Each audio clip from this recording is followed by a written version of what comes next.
नमस्कार दोस्तों, आज मैं एक विवाह गीत सुनाने जा रही हूँ। अगर आप लोग को पसंद आएगा तो चैनल को सब्सक्राइब कर दीजिएगा और वीडियो को आगे बढ़ाइएगा। घर में से निकाले ली बेटी हो कावानी बेटी, जा रे ली लंबी लंबी केस। घर में से निकाले ली बेटी हो कावानी बेटी, झारेली लंबी लंबी केस। ऐसन महलिया छोड़ी कैसे हम रहब, कैसे बीतब दिन रात। ऐसन महलिया छोड़ी कैसे हम रहब, कैसे बीतब सारी रात, कैसे बीतब दिन रात। घर में से निकले ली बेटी का मम्मी, सुना बेटी अरज हमार। घर में से निकले ली बेटी का मम्मी, सुना बेटी अरज हमार, सुना बेटी अरज हमार।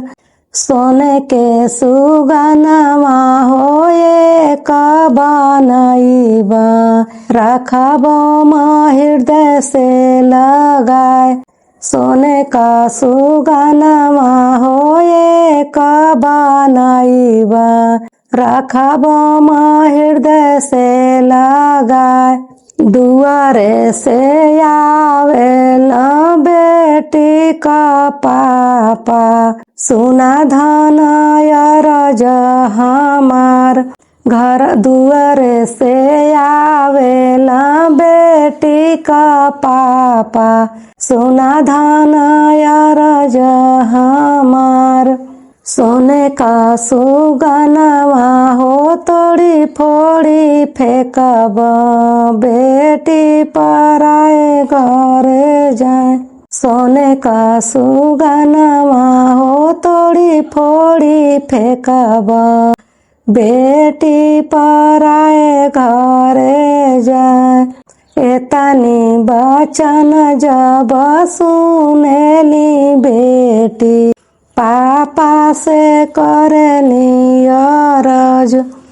एतनी बचन जब सुनेली बेटी, पापा से करेली अरज।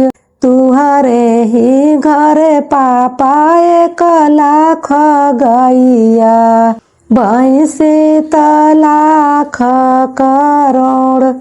तुहरे त घरे पापा 1 लाख गैया, भैंसी त लाख करोड़। एतनी त जुआ पापा रोजनी बहला, एक जुआ हमरो पार। एतनी त जुआ पापा रोजनी बहला, एक जुआ हमरो पार। एक जुआ हमरो पार। जबले तू रहलू बेटी बारी दुलारी, रखली म घर में छिपाए। जबले तू रहलू बेटी बारी दुलारी, रखली म हृदय में समाए।